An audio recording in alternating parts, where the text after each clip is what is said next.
والصلاة والسلام على سيد الأنبياء والمرسلين وعلى آله وأصحابه أجمعين সম্মানিত মুসলিয়ানে কেরাম, আমরা সূরা বাকারার 214তম আয়াত পর্যন্ত তর্জমা শেষ করেছি। আজকে সূরা বাকারার 215, 216তম আয়াতের তর্জমা পেশ করা হবে ইনশাআল্লাহ।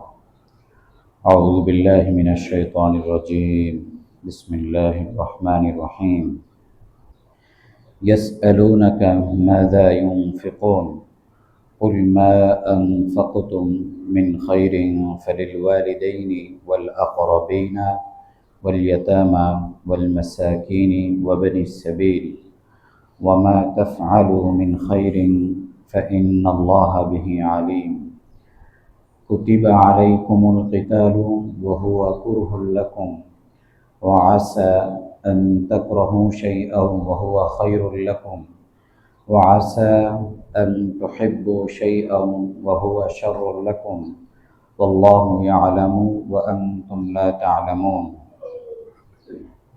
আল্লাহ পাক ইরশাদ করছেন, তারা তোমাকে জিজ্ঞেস করে তারা কি খরচ করবে।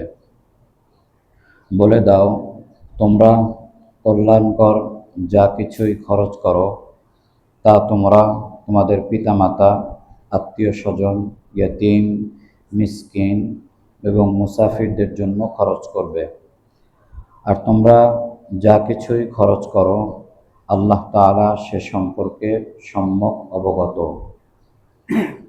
তোমাদের উপর লড়াইকে ফরজ করা হলো, যদিও তা তোমাদের নিকট অপছন্দনীয়। এমন অনেক বিষয় হতে পারে যা তোমরা অপছন্দ করছো, অথচ তা তোমাদের জন্য কল্যাণকর। আবার এমন অনেক বিষয় হতে পারে যা তোমরা পছন্দ করছো, অথচ তা তোমাদের জন্য অনিষ্টকর। আর আল্লাহ তাআলা জানেন, কিন্তু তোমরা জানো না। তো এই আয়াতের মধ্যে আল্লাহ তাআলা সাহাবায়ে কেরাম রিদওয়ানুল্লাহি তাআলা আলাইহিম আজমাইন কি খরচ করবে সে সম্পর্কে বিস্তারিত আলোচনা করেছেন। তারা রাসূল সাল্লাল্লাহু আলাইহি ওয়াসাল্লামের কাছে এসে জিজ্ঞেস করল, ইয়া রাসূলুল্লাহ, আমরা কি খরচ করব, কোথায় খরচ করব, কতটুকু খরচ করব। তখন আল্লাহ তাআলা এই আয়াত নাজিল করে দুটি প্রশ্নের উত্তর দেন। প্রথম প্রশ্ন হচ্ছে যে কোন খাতে খরচ করবে, খরচ করার পাত্রগুলো কোনগুলো। দ্বিতীয় হচ্ছে কি খরচ করবে।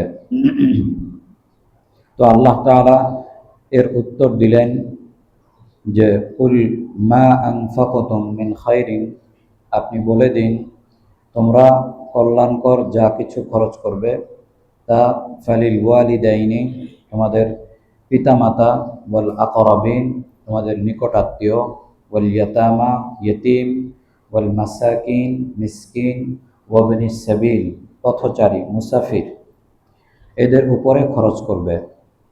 তাহলে এখানে যে খরচের বিষয়টি বলা হচ্ছে, এটি হচ্ছে নফল সাদাকা বা নফল হাদিয়া এর কথা বলা হচ্ছে। ওয়াজিব বা ফরজ যে সাদাকা রয়েছে, অর্থাৎ যাকাত, ফিতরা বা মানত, এ জাতীয় যত ওয়াজিব সাদাকা রয়েছে সে সম্পর্কে আল্লাহ পাক আলোচনা করছেন না। কারণ পিতামাতার উপরে কখনো যাকাত দেওয়া যায় না, ফিতরা আদায় করা যায় না, ওয়াজিব ফরজ কোনো সাদাকা পিতামাতাকে দেওয়া যায় না। তো এখানে যেহেতু পিতামাতার কথা উল্লেখ করা হয়েছে, বোঝা গেল এখানে আল্লাহ পাক নফল সাদাকা অর্থাৎ নফল দান বা হাদিয়া এই সম্পর্কে আলোচনা করছেন। তার মধ্যে সর্বপ্রথম হচ্ছে পিতামাতার উপরে খরচ করা। আমরা অনেকেই অনেক সময় বাহিরে খরচ করা বা জনকল্যাণমূলক কাজকে প্রাধান্য দিয়ে থাকি পিতামাতাকে কষ্ট দিয়ে। এমনটা আমাদের সমাজে অনেক উদাহরণ পাওয়া যায় যে পিতামাতাকে বৃদ্ধাশ্রমে রেখে এসে আমরা বাহিরে অনেক কল্যাণকর জনকল্যাণমূলক কাজ করি এবং মানুষ আমাদের প্রশংসাও করে যে অমুক ভাই আমাদের অনেক উপকার করেছে, সমাজের অনেক কাজ করেছে, কিন্তু বাস্তব অর্থে তাদের পিতামাতা অনেক কষ্টে থাকে। তো তাহলে আল্লাহ পাক খরচের যে খাত উল্লেখ করেছেন, প্রাথমিকভাবে নফল খরচের খাতগুলোর মধ্যে সর্বপ্রথম হচ্ছে পিতামাতার খেদমত করা। এরপরে পিতামাতার পরে নিকট আত্মীয় যারা রয়েছে, রক্ত সম্পর্কীয় আত্মীয় যারা রয়েছে তারা, এরপরে যারা দূরতম আত্মীয় যারা রয়েছে তারা, এরপরে ইয়তীম, মিসকিন এবং যারা মুসাফির রয়েছে তাদের উপরেও খরচ করা। আল্লাহ তাআলা যাকে যে পরিমাণ তৌফিক দান করেছেন, যাকে যে পরিমাণ সম্পদ সম্বলতা দান করেছেন, সে অনুযায়ী পরিধি বৃদ্ধি করে নেবে। এরপরে কি খরচ করবে? প্রথম হচ্ছে খরচের পাত্র, এবং দ্বিতীয় উত্তর আল্লাহ তাআলা দিয়েছেন কি খরচ করবে। ওমা তাফআলু মিন খায়রিন, তোমরা যা কিছু কল্যাণকর খরচ করবে, যা কিছুই ভালো কাজ করবে, ফাইন্নাল্লাহা বিহি আলিম, নিঃসন্দেহে আল্লাহ তাআলা সে সম্পর্কে সম্যক অবগত। এখানে আল্লাহ পাক নির্দিষ্ট কোনো সংখ্যা উল্লেখ করেননি যে এই পরিমাণ খরচ করতে হবে, নির্দিষ্ট আকারে করেননি, যেহেতু এটি কোনো খরচ, ওয়াজিব কোনো সাদাকা নয়, নফল সাদাকা। অতএব আল্লাহ তাআলা যাকে যে পরিমাণ তৌফিক দিয়েছেন সে তার তৌফিক অনুযায়ী, তার যোগ্যতা অনুযায়ী খরচ করবে। এর নির্দিষ্ট কোনো পরিমাণ আল্লাহ পাক উল্লেখ করেননি। এরপরে আল্লাহ তাআলা 216তম আয়াতে আল্লাহ পাক কিতাল সম্পর্কে আলোচনা করেছেন, লড়াই, যুদ্ধ সম্পর্কে আলোচনা করেছেন। কুতিবা আলাইকুমুল কিতাল, তোমাদের উপর কিতালকে, লড়াইকে ফরজ করা হলো। হুয়া কুরহুল লাকুম, যদিও তা তোমরা অপছন্দ করে থাকো। তাহলে এখানে আল্লাহ পাক কিতালের ব্যাপারে উল্লেখ করেছেন। কুরআনে দুটি শব্দ রয়েছে, একটিকে বলা হয়ে থাকে কিতাল, আরেকটিকে বলা হয়ে থাকে জিহাদ। কিতাল শব্দটি পরিপূর্ণরূপে জেহাদের ক্ষেত্রেই ব্যবহৃত হয়ে থাকে, লড়াই, যুদ্ধের ক্ষেত্রেই এই শব্দটি ব্যবহার হয়ে থাকে। এই শব্দটি অন্য ক্ষেত্রে ব্যবহার হয় না, কারণ কিতাল শব্দের অর্থই হচ্ছে লড়াই করা। কিতাল শব্দের অর্থই হচ্ছে যুদ্ধক্ষেত্রে যুদ্ধ করা, অর্থাৎ এই শব্দের মধ্যে কোনো ধরনের বিস্তারিত ব্যাখ্যার সুযোগ নেই। আরেকটি শব্দ রয়েছে জিহাদ, কোরআনে বহু জায়গায় আল্লাহ তাআলা জিহাদ শব্দ ব্যবহার করেছেন। জিহাদ শব্দের শাব্দিক অর্থ হচ্ছে চেষ্টা করা, পরিশ্রম করা, কষ্ট সহ্য করা। তো এই শব্দের মধ্যে ব্যাপকতা রয়েছে, জিহাদের শব্দের মাঝে ব্যাপকতা রয়েছে। জিহাদ শব্দ এমনকি হাদিসের মধ্যে জুমার দিন আগে আগে মসজিদে গমন করা, এটাও জিহাদ শব্দের অন্তর্ভুক্ত করেছেন। দাওয়াতের আমল, এটাও জিহাদ শব্দের অন্তর্ভুক্ত রয়েছে। মুয়াজ্জিন যে আযান দিয়ে থাকেন, এটাও জিহাদ শব্দের অন্তর্ভুক্ত রয়েছে। জিহাদ শব্দের যে ব্যাখ্যা রয়েছে, সেই ব্যাখ্যার মধ্যে দ্বীনের যে কোনো কষ্টসাধ্য কাজকেই প্রবেশ করানোর সুযোগ রয়েছে। তবে জিহাদ শব্দটি পরিভাষাগতভাবে জিহাদকেই বোঝানো হয়ে থাকে।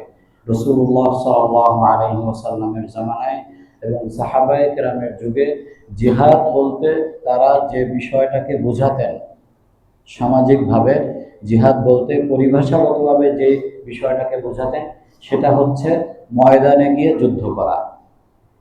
তবে জিহাদ শব্দের মধ্যে অন্যান্য কষ্টসাধ্য দ্বীনি কাজকেও প্রবেশ করানোর সুযোগ রয়েছে, সেই ব্যাপকতা শব্দের মধ্যে রয়েছে। কিন্তু কিতাল শব্দটি হচ্ছে এমন একটি শব্দ, এর মধ্যে এই ধরনের ব্যাপকতার কোনো সুযোগ নেই।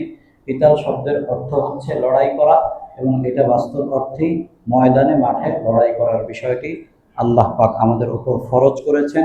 সে বিষয়টি উল্লেখ করে বলছেন, তোমাদের উপর কিতালকে, লড়াইকে ফরজ করা হলো। ওয়াহুয়া কুরহুল লাকুম, যদিও তা তোমাদের কাছে অপছন্দনীয়।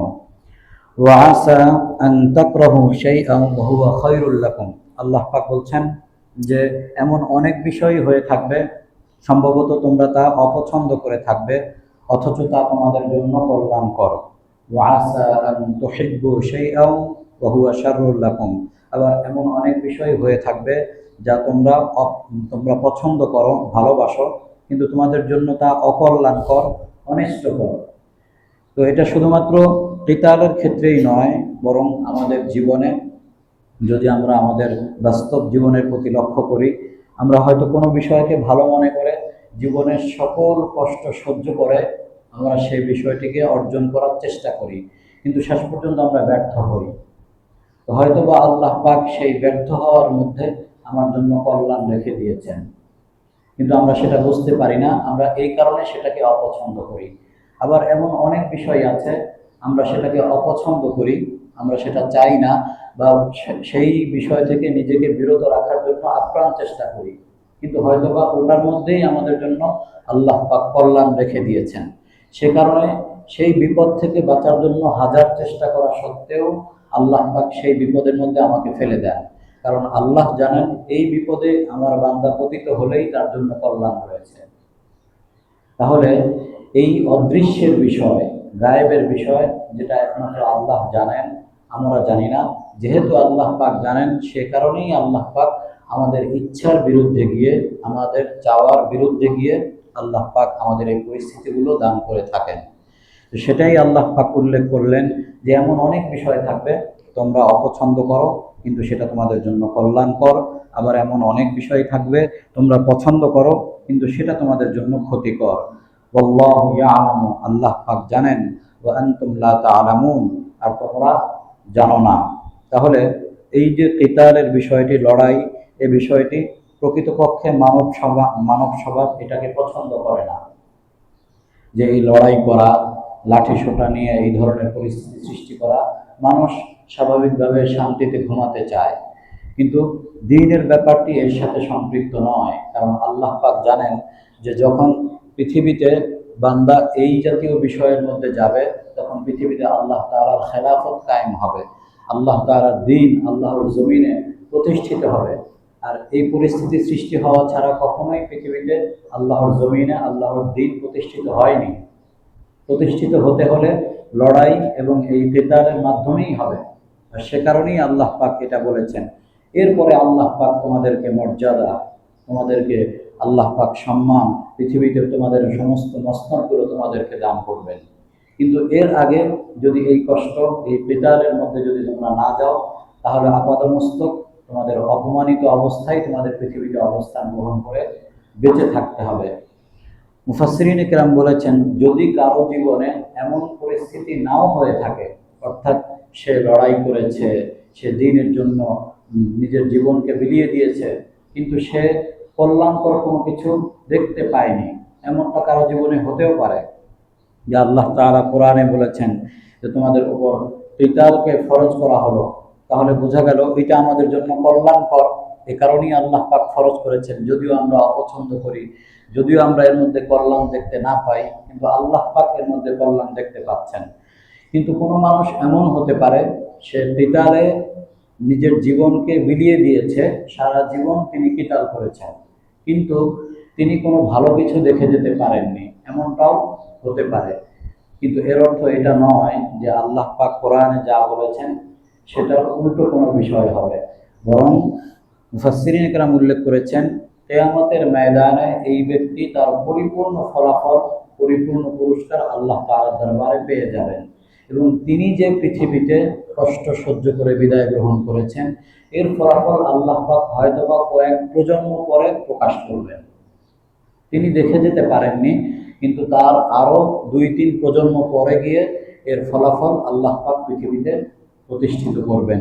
সে কারণেই আল্লাহ পাক বলেছেন যে আল্লাহু ইয়ালামু, আল্লাহ তাআলা জানেন, ওয়া আনতুম লা তা'লামুন, আর তোমরা জানো না যে আল্লাহ পাক তোমাদের জন্য